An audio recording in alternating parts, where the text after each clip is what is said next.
శ్రీ గణేశాయ నమః. శారదా గురుభ్యో నమః. ఈటీవీ లైఫ్ ఆధ్యాత్మిక ఛానల్ ప్రేక్షకులకు శుభోదయం. శ్రీరస్తు కార్యక్రమానికి శుభస్వాగతం. కార్యక్రమంలో శుభతిథి అంశంలో నేటి పంచాంగ వివరాలు చూద్దాం. ఆంగ్ల తేదీ 19వ తేదీ 9వ నెల 2025 సంవత్సరం శుక్రవారం. స్వస్తిశ్రీ చాంద్రమాన శ్రీ విశ్వావసునామ సంవత్సరం దక్షిణాయనం. వర్ష ఋతువు భాద్రపద మాసం కృష్ణపక్షం త్రయోదశి తిథి రాత్రి 11:51 వరకు, అనంతరం చతుర్దశి.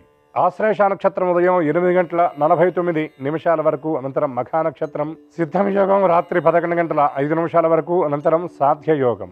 గరజకరణం మధ్యాహ్నం 12:08 వరకు, అనంతరం వణిజకరణం. వర్జ్యం రాత్రి 8:58 నుండి 10:35 వరకు.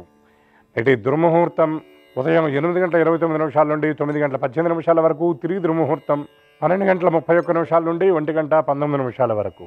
నేటి అమృత ఘడియలు ఉదయం 7:13 నుండి 8:49 వరకు. నేటి రాహుకాలం ఉదయం 10:30 గంటల నుండి 12 గంటల వరకు. యమగండం మధ్యాహ్నం 3 గంటల నుండి 4:30 గంటల వరకు.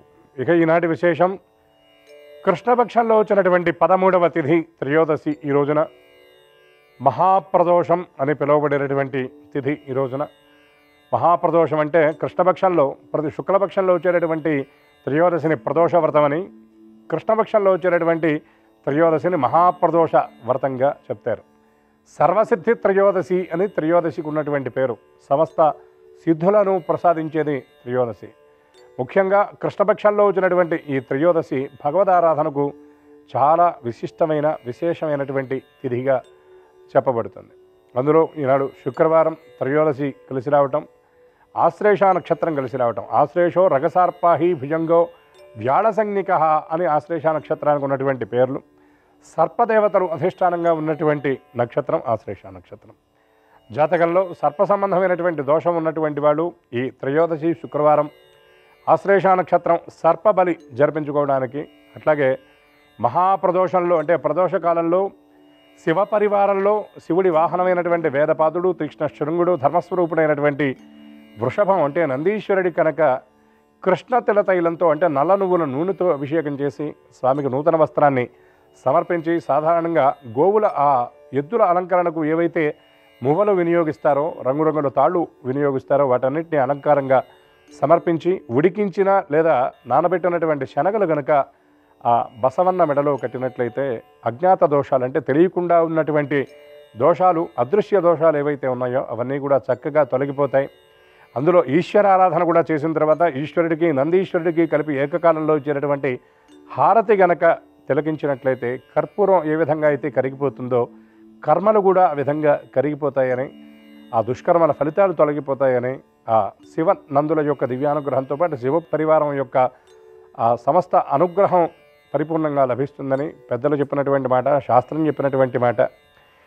మనకి ప్రత్యేకంగా పద్మపురాణంలో ఈ ప్రదోష వ్రత మహత్యం అని ఒక అధ్యాయం ఉంది. ఇందులో ఎందరో ఈ ప్రదోష వ్రతాన్ని చేసి తరించి ఉత్తర జన్మలు చాలా పరమోత్కృష్టమైన ఉన్నతమైనటువంటి జన్మలు పొందినటువంటి వాళ్ళు ఉన్నారు.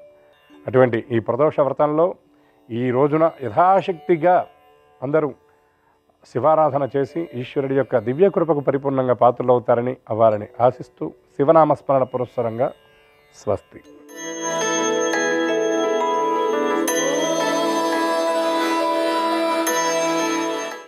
ఈటీవీ లైఫ్ ఆధ్యాత్మిక ఛానల్ ప్రేక్షకులందరికీ నమస్కారం. శ్రీరస్తు కార్యక్రమంలో గ్రహయోగం అంశానికి స్వాగతం. ఈనాటి ఈ గ్రహయోగం శీర్షికలో మేషాది ద్వాదశ రాశుల వారికి కలిగే శుభ అశుభ ఫలితాలని, అవసరమైన సందర్భాల్లో ప్రత్యామ్నాయ మార్గాల్ని తెలుసుకుంటారు. అంతేకాక ఏ రాశి వారికి ఏ దైవ దర్శనం శుభంకరమో, ఏ రాశి వారికి ఏ దిక్ప్రయాణం లాభకరమో, ఏ రాశి వారికి ఏ దుస్తుల్ని ధరించినట్లయితే సకల కార్య పరిపూర్తి అవుతుందో, ఏ రాశి వారికి ఏ సంఖ్య నేటికి మాత్రం అదృష్ట సంఖ్యగా ఉండబోతుందో ఆ విశేషాల్ని తెలుసుకుంటారు. వీటితో పాటు ఆలయాల్లో తీర్థాన్ని ఇస్తూ ఉంటారు. ఆ తీర్థాన్ని తీసుకునేటటువంటి సందర్భంలో ఏ విధమైనటువంటి నియమాలని పాటించాలి అనే విశేషాన్ని ఇప్పుడు శ్రీకరం అనే శీర్షికలో తెలుసుకుందాం.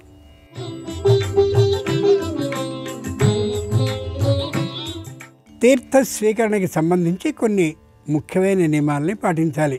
ఆలయాల్లో పూజాధికాల సందర్భాల్లో దైవ అనుగ్రహం కోసం తీర్థాన్ని స్వీకరిస్తూ ఉంటాం. తీర్థం అంటే దైవ పాద ఉదకంగా భావించాలి. దైవశక్తులన్నీ తీర్థానికి ఆపాదితం అవుతాయనే విశ్వాసం కలిగి ఉండి తీరాలి. అందుకే తీర్థం అనేది పరమ పవిత్రమైనటువంటిది. కుడి చేతి బొటన వేలిని లోపలికి మడిచి ఉంచి దానిపై చూపుడు వేలిని ఉంచాలి.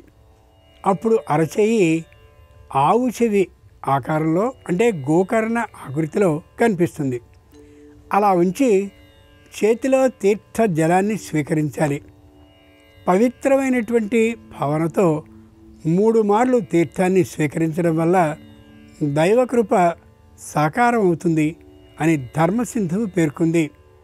అపమృత్యు దోషం నివారణ కోసం మొదటిసారి, సర్వవ్యాధుల నివారణ కలిగి ఆరోగ్యం చేకూరడానికి రెండోసారి, సమస్త పాపక్షయం కోసం మూడోసారి తీర్థాన్ని క్రమంలో స్వీకరించాలి.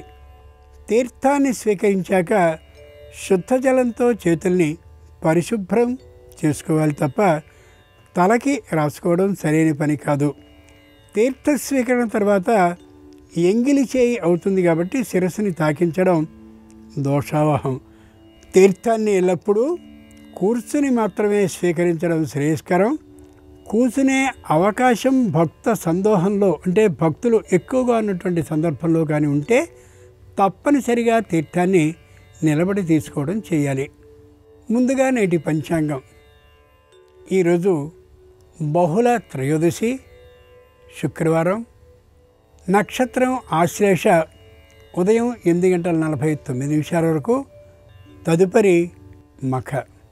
ఇక నేటి గ్రహస్థితిని పరిశీలించి చూస్తే మిథునంలో గురుడు, కర్కాటకంలో చంద్రుడు, సింహంలో శుక్ర కేతువులు, రవి బుధులు కన్యలో, కుజుడు తులలో, కుంభంలో రాహువు, మీనంలో శని ఉన్నారు. ఈ తాత్కాలిక గ్రహస్థితి ఆధారంగా మేషాది 12 రాశుల వారికి కలిగే శుభ అశుభ ఫలితాలని క్రమంగా తెలుసుకుందాం. ముందుగా మేషరాశి.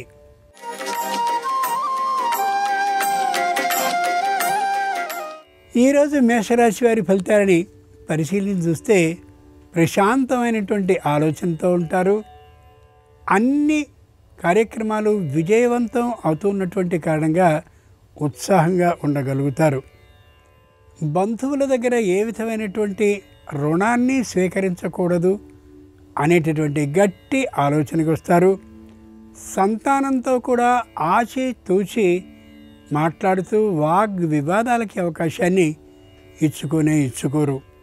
శుక్రవారం సందర్భంగా మేషరాశి వారు మహాలక్ష్మీదేవిని గంధజలంతో అభిషేకించినట్టయితే వ్యాపారం అభివృద్ధి పదంగా నడుస్తుంది, ఆర్థిక లాభం కలుగుతుంది. తూర్పు దిక్ ప్రయాణం అనుకూలం. కలిసి వచ్చే రంగు తెలుపు. అదృష్ట సంఖ్య 2.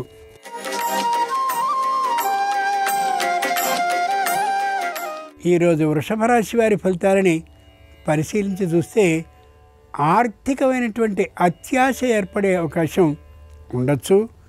ముఖ్యంగా వ్యావసాయికమైనటువంటి ఆదాయాన్ని అపేక్షించేటటువంటి వారు ఎక్కువ విత్తనాలని తీసుకుని నాటేందుకు తగినటువంటి ఏర్పాట్లని చేసుకుంటారు కూడా. కొద్దిగా అంతటి ఆశ లేకుండా ఉండడం శ్రేయస్కరం. అన్నదమ్ములతో అపచర్యలో సయోధ్యభావం కలిగి ఉంటారు. ఉద్యోగాన్ని చేసేవారు పై అధికారులతో సమన్వయ భావంతోనే ప్రవర్తిస్తారు.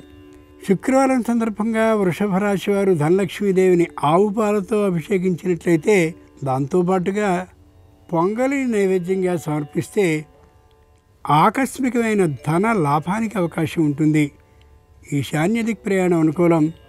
కలిసొచ్చే రంగు ఎరుపు. అదృష్ట సంఖ్య 4.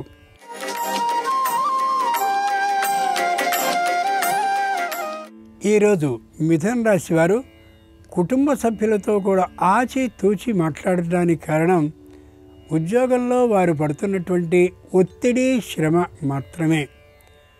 భార్యాభర్తలు ఉద్యోగరీత్యా దూర ప్రాంతాల్లో ఉండవలసిన అవసరాలు ఏర్పడవచ్చు. కొద్దిగా పై అధికారులని కానీ ప్రార్థించినట్లయితే అనుకూల పరిస్థితి ఏర్పడే అవకాశం ఉంటుంది. వ్యావసాయికమైనటువంటి ఆదాయం కోసమని పొలాలకు మరమ్మతులనైతే చేయిస్తారు, కానీ వచ్చే అవకాశం ఆర్థికంగా తక్కువ కావచ్చు. శుక్రవారం సందర్భంగా మిథున రాశి వారు వరలక్ష్మీదేవిని పంచ విధాలైన పుష్పాలతో అర్చించి పాయసాన్ని నైవేద్యంగా సమర్పించినట్లయితే వృత్తిలో శుభవార్తను వినే అవకాశం ఉంటుంది.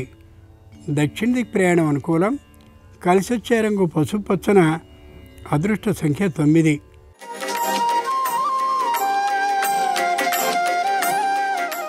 ఈరోజు కర్కాటక రాశి వారి ఫలితాలని పరిశీలించి చూస్తే ఏ పనిని చివరి క్షణం వరకు అలా వాయిదా వేసుకుంటూనే ఉంటారు. చివరి క్షణంలో చెప్పలేనంతటి వేగంతో కంగారుతో పనిని పూర్తి చేసుకునే విధానం ఉండొచ్చు. అన్నదమ్ములతో అప్పచెల్లెలతో అవసరమైనప్పుడు మాత్రమే మాట్లాడే తనం కుటుంబంలో ఏ ఒక్కరికి నచ్చకపోయే విధానం కావచ్చు. పెట్టుబడిని పెట్టేటటువంటి సందర్భంలో తగినటువంటి ధైర్య సాహసాల్ని చూపించలేకపోతారు. ఉన్నటువంటి సొమ్మును రొక్కం రూపంలోనే నిలువ చేసుకుంటూ ఉండే అవకాశం ఉంది. శుక్రవారం సందర్భంగా కర్కాటక రాశి వారు సౌభాగ్య లక్ష్మీదేవిని ఫలరసంతో అభిషేకించినట్లయితే, ఆవు పాలని నైవేద్యంగా సమర్పించినట్లయితే తప్పక నూతన ఉద్యోగ ప్రాప్తి సూచన ఉంటుంది. నివృత్తి దిక్ ప్రయాణం అనుకూలం. కలిసి వచ్చే రంగు నలుపు. అదృష్ట సంఖ్య 6.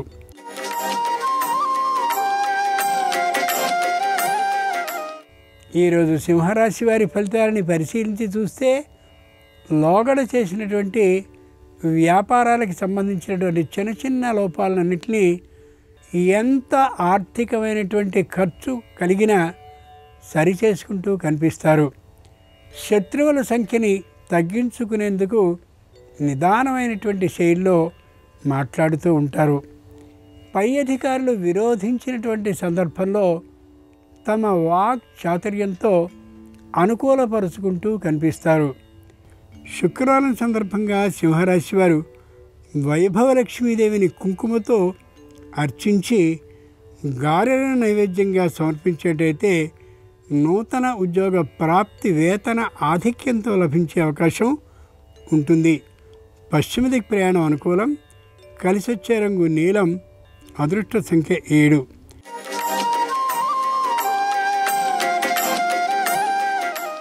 ఈరోజు కన్యారాశి వారి ఫలితాలని పరిశీలించి చూస్తే విశేషమైనటువంటి సన్మానం జరిగే అవకాశం ఉంది.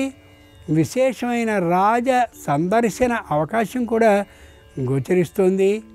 గ్రంథ పఠనం, అలాగే గ్రంథ లేఖనం మొదలైనటువంటి అమోఘమైన కార్యాల్లో నిమగ్నులై ఉంటారు. మాట దురుసుతనాన్ని చాలా తగ్గించుకోగలుగుతారు. కానీ 1-2 సందర్భాల్లో అత్యంత ఆత్మీయులతో విరోధభావం కలిగే అవకాశం కూడా ఉండొచ్చు. శుక్రవారం సందర్భంగా కన్యారాశి వారు గజలక్ష్మీదేవిని పసుపుతో అర్చించినట్లయితే నూతనంగా లభించిన ఉద్యోగంలో సంపూర్ణ భద్రతకి అవకాశం ఏర్పడుతుంది. వాయవ్య దిక్ ప్రయాణం అనుకూలం. కలిసి వచ్చే రంగు ఆకుపచ్చన. అదృష్ట సంఖ్య 8.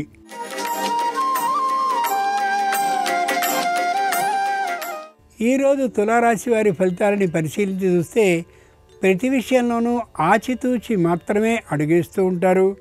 ప్రతి ఆలోచనని కూడా తల్లిదండ్రులతో పంచుకుంటూ కనిపిస్తారు.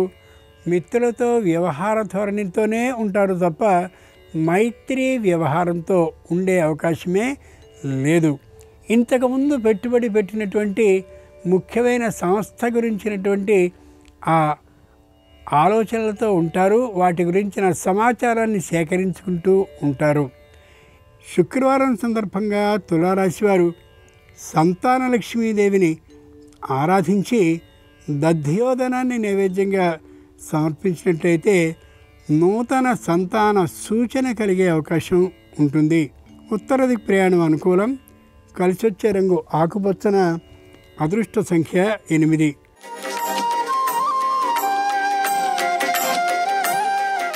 ఈరోజు వృశ్చిక రాశి వారి ఫలితాలని పరిశీలించి చూస్తే చేతిలో ఆదాయం పెద్దగా లేకపోయినప్పటికీ కూడా గంభీరంగా దృఢంగా ఉంటారు. శారీరకంగా అంత ఉత్సాహం లేకపోయినప్పటికీ కూడా ఏ విధంగానూ పైకి బయటపడకుండా ఉండగలుగుతారు.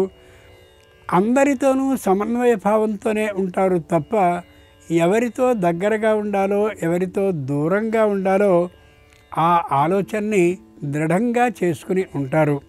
సంపూర్ణమైనటువంటి తెలివితేటలతో ఉన్న ఒక్కొక్క చిన్నమైనటువంటి మాట పొరపాట్లు కలిగే అవకాశం ఉండొచ్చు. శుక్రవారం సందర్భంగా వృశ్చిక రాశి వారు జయలక్ష్మీదేవిని పూజించి ఇక్షురసాన్ని అంటే చెరకు నీటిని సమర్పించినట్లయితే నైవేద్యంగా తప్పక వ్యాపారంలో పెట్టుబడి విశేషంగా కలిసి వచ్చే అవకాశం ఉంటుంది. ఆగ్నేయ ప్రయాణం అనుకూలం. కలిసి వచ్చే రంగు ఎరుపు. అదృష్ట సంఖ్య 4.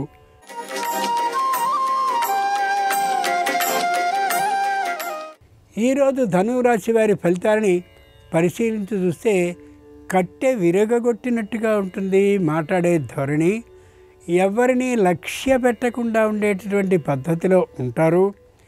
మాట్లాడే విషయాన్ని ఏమాత్రపు లౌక్య భావము లేకుండా సూటిగా మాట్లాడే కారణంగా శత్రువుల సంఖ్య పెరిగే అవకాశం కూడా ఉండొచ్చు. తల్లిదండ్రుల ఆరోగ్యాన్ని గురించి విశేషంగా పట్టించుకుంటూ వారు ఎంత దూరంలో ఉన్నప్పటికీ కూడా అక్కడ ఉండే అవకాశం తాత్కాలికంగా ఉండొచ్చు. శుక్రవారం సందర్భంగా ధనురాశి వారు శ్రీలక్ష్మిని పంచామృతాలతో అభిషేకించినట్లయితే, దాంతోపాటు పులిహారని నైవేద్యంగా సమర్పించినట్లయితే నూతన భూ లాభానికి అవకాశం ఉంటుంది. ఉత్తర దిక్కు ప్రయాణం అనుకూలం. కలిసి వచ్చే రంగు తెలుపు. అదృష్ట సంఖ్య 3.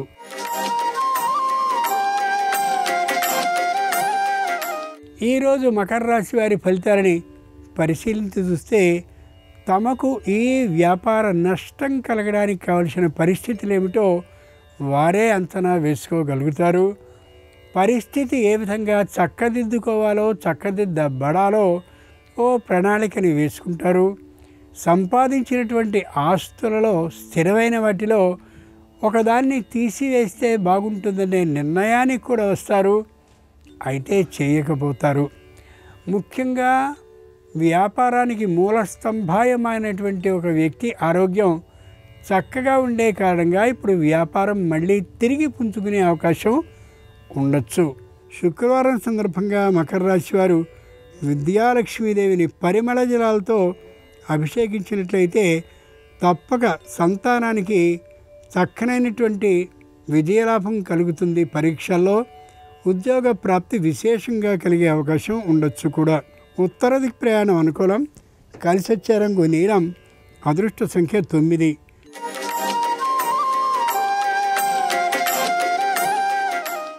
ఈరోజు కుంభరాశి వారి ఫలితాలని పరిశీలించి చూస్తే ప్రతి విషయం గురించి దృఢమైనటువంటి ఆలోచనని చేస్తారు. ఎవరితోనూ ఆ విషయాన్ని గురించిన చర్చ ఉపచర్చల్ని చేయరు.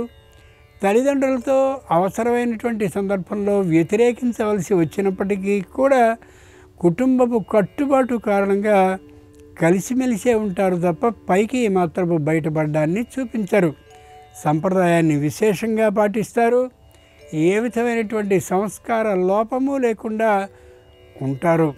శుక్రవారం సందర్భంగా కుంభరాశి వారు విజయలక్ష్మీదేవిని అర్చించి విజయలక్ష్మీదేవిని కొబ్బరి నీటితో అభిషేకించినట్లయితే సకల సమస్యలు పరిష్కరింపబడ్డమే కాకుండా వ్యాపారం ఇబ్బడి ముబ్బడిగా కలిసి వచ్చి ఎదుగుతుంది. ఉత్తర దిక్ ప్రయాణం అనుకూలం.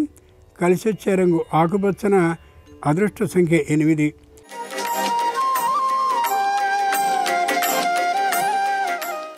ఈరోజు మీనరాశి వారి ఫలితాలని పరిశీలించి చూస్తే ఉత్సాహంగా ఉంటారు, ఉల్లాసంగా ఉంటారు, ఆనందంగా అందరికీ సలహాలని సూచనలు ఇస్తూ ఉంటారు. ఆర్థికమైన లాభమే తమ దృక్పథంగా ఏమాత్రము కలిగి ఉండరు.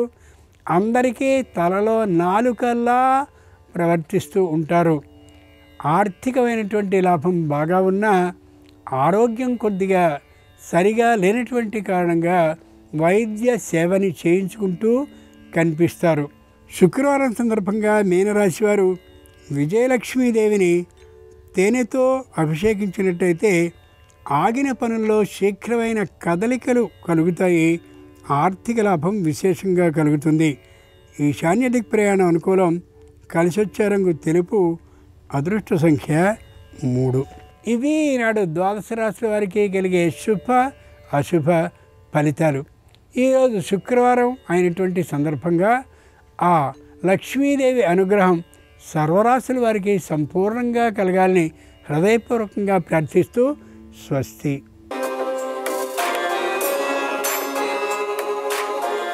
నమస్కారం.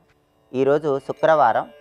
శ్రీ మహాలక్ష్మీదేవి అనుగ్రహం ద్వారా ఆర్థిక ఇబ్బందుల నుంచి బయటపడటానికి, దారిద్ర్య బాధలను పూర్తిగా తొలగింపజేసుకోవటానికి, రావలసిన ధనం సకాలంలో చేతికి అందటానికి ఎలాంటి సులభమైన విధి విధానాలు పాటించాలో నేటి శుభం లాభం అనే శీర్షికను పరిశీలిద్దాం. ప్రధానంగా శుక్రవారం కాబట్టి నీళ్లలో కొద్దిగా రాళ్ల ఉప్పు, పసుపు కలిపి ఆ నీటితో ఇల్లు శుద్ధి చేసుకున్నట్లయితే ఆర్థిక ఇబ్బందుల నుంచి క్రమక్రమంగా బయటపడవచ్చు. ఆర్థిక ఇబ్బందులు పోగొట్టే శక్తి వేప చెట్టుకుంటుంది. కాబట్టి ఎప్పుడైనా సరే శుక్రవారం రోజు ఖాళీ ప్రదేశంలో మీ చేత్తో ఒక వేప మొక్కను నాటి దానికి నీళ్లు పోయండి. ఆ వేప మొక్కకు ప్రదక్షిణలు చేయండి. దీనివల్ల ఆర్థిక పరంగా క్రమక్రమంగా మంచి పురోభివృద్ధి ఏర్పడుతుంది. ఆర్థిక ఇబ్బందులు పోగొట్టే శక్తి జమ్మి చెట్టుకు కూడా ఉంటుంది. అందుకే జమ్మి చెట్టుకి 41 రోజుల పాటు ప్రతిరోజు కూడా వీలైనన్ని ప్రదక్షిణలు చేయండి. క్రమక్రమంగా మీకున్నటువంటి దారిద్ర్య బాధల నుంచి సులభంగా బయటపడవచ్చు. అలాగే అన్ని రకాలైనటువంటి ఆర్థిక ఇబ్బందులు తొలగింపజేసుకోవడంతో పాటుగా రావలసిన ధనం సకాలంలో చేతికి అందాలంటే సాయంకాలం పూట గుమ్మం ముందు ఒక ప్రత్యేకమైన దీపాన్ని వెలిగించాలి. ఆ దీపం ఎలా వెలిగించాలంటే ఆవు నెయ్యి, నువ్వుల నూనె, ఆముదం ఈ మూడింటిని కలిపి గుమ్మం బయట సాయంకాలం పూట దీపాన్ని వెలిగించాలి. ఈ ప్రత్యేకమైన దీపాన్ని ఆదివారం సాయంకాలం పూట వెలిగించాలి. ఇలా కనీసం 12 ఆదివారాలు వెలిగిస్తే రావలసిన ధనం సకాలంలో చేతికి రావటానికి ఆస్కారం ఉంటుందని పరిహార శాస్త్రంలో చెప్పారు. అలాగే రావలసిన ధనం సకాలంలో చేతికి రావాలంటే, ఆర్థికంగా ఎలాంటి ఇబ్బందులు లేకుండా ఉండాలంటే జన్మ నక్షత్రం ఉన్న రోజు అరిసెలు దక్షిణతో పాటు ఎవరికైనా దానం ఇవ్వాలి. అలాగే కాలభైరవుడి ఆలయానికి వెళ్ళి కాలభైరవుడిని దర్శనం చేసుకొని పెసలతో తయారు చేయబడిన పదార్థాలు కాలభైరవుడికి నివేదనగా సమర్పించాలి. దీనివల్ల కూడా విశేషమైన శుభ ఫలితాలు చేకూరుతాయి. అలాగే ఆదాయ మార్గాలు పెరగటానికి, వృధా ఖర్చులు తగ్గింపజేసుకోవటానికి, మొండి బాకీలు త్వరగా వసూలు కావటానికి అమ్మవారి ఆలయ ప్రాంగణంలో 16 శుక్రవారాలు ఒక ప్రత్యేకమైన దీపం వెలిగించాలి. ఆ దీపం ఎలా వెలిగించాలంటే అమ్మవారి ఆలయ ప్రాంగణంలో తమలపాకు ఉంచి దాని మీద ఒక పెద్ద బెల్లం ముక్క ఉంచి ఆ బెల్లం ముక్క మీద ఆవు నెయ్యిలో తడిపినటువంటి ఒత్తులు వేసి దీపం వెలిగించాలి. ఈ ప్రత్యేకమైనటువంటి దీపాన్ని 16 శుక్రవారాలు అమ్మవారి ఆలయంలో వెలిగించినట్లయితే మొండి బాకీలు త్వరగా వసూలవుతాయి. దారిద్ర్య బాధల నుంచి సులభంగా బయటపడవచ్చు. ఆదాయ మార్గాలు పెరగాలన్నా, వృధా ఖర్చులు తగ్గాలన్నా ఈ దీపాన్ని వెలిగించడంతో పాటుగా లక్ష్మీనారాయణుల ఆలయ ప్రాంగణంలో చక్కెర పొంగలి భక్తులకు ప్రసాదంగా పంచిపెడుతూ ఉండాలి. దీనివల్ల కూడా విశేషమైన శుభ ఫలితాలను సిద్ధింపజేసుకోవచ్చు. కాబట్టి ఆర్థికంగా కలిసి రావటానికి, ఆదాయ మార్గాలు పెరగటానికి, ఖర్చులు తగ్గటానికి, రావలసిన ధనం రావటానికి ఈ ప్రత్యేకమైన విధి విధానాలు పాటించండి. సమస్త శుభాలను సిద్ధింపజేసుకోండి. రేపు మాస శివరాత్రి శనివారంతో కలిసి వచ్చింది. శనివారంతో కలిసి వచ్చిన మాస శివరాత్రి సందర్భంగా శని దోషాలు తొలగింపజేసుకోవటానికి, శివానుగ్రహాన్ని సంపూర్ణంగా అందిపుచ్చుకోవటానికి ఎలాంటి ముఖ్యమైన విధి విధానాలు పాటించాలో రేపటి శుభం లాభం అనే శీర్షికను పరిశీలిద్దాం. నమస్కారం. ఈ కార్యక్రమాన్ని తిరిగి చూడాలనుకుంటే www.youtube.com/ETV Life Spiritual లో చూడవచ్చు.